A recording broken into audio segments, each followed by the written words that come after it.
Ay, where are you from? Taga-saan ka? Taga-saan ka? Where you from, homie? Ikaw yung nag-trending, friend. Siya yung nag-trending sa Facebook, di ba? Oo. Yes, Sabi oy. ang bading, tapos sabi niya, ipopost ko kayo.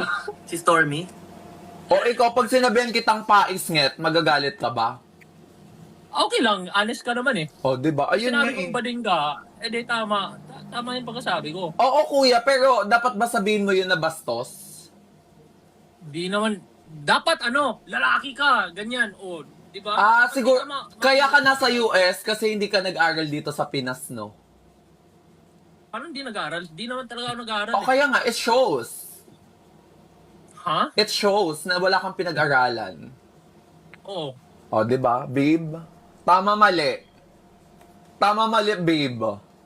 Wag ako. So, reaction video lang sa napanood nating video kanina. Nakita naman natin na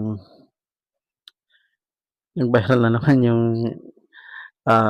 isang individual, di ba, sa internet na ayaw niyang natatawag na bading siya.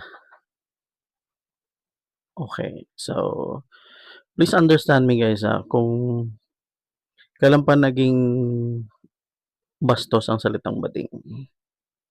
So, maraming generation ang gumagamit ng salitang bading, no? Para sa mga individual na may preference ng kanilang gender.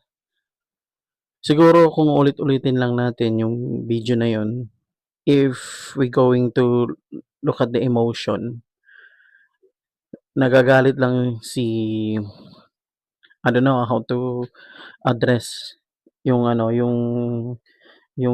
individual kanina na nagalit, no? Na if tumatawa ka at the same time sinasabi mo yung salitang bading. For her or for him, parang nakakabastos. Pero if you're going to try to look the video natuwa lang din yung yung lalaki. Kasi nakita niya nakaduu pang palad niya yung nag-viral. No? So pinakita niya sa kaibigan niya na and then doon na nagsimula yung parang aggressiveness nung individual. But please enlighten me kung ano ba ang dapat itawag sa mga ganon, transgender or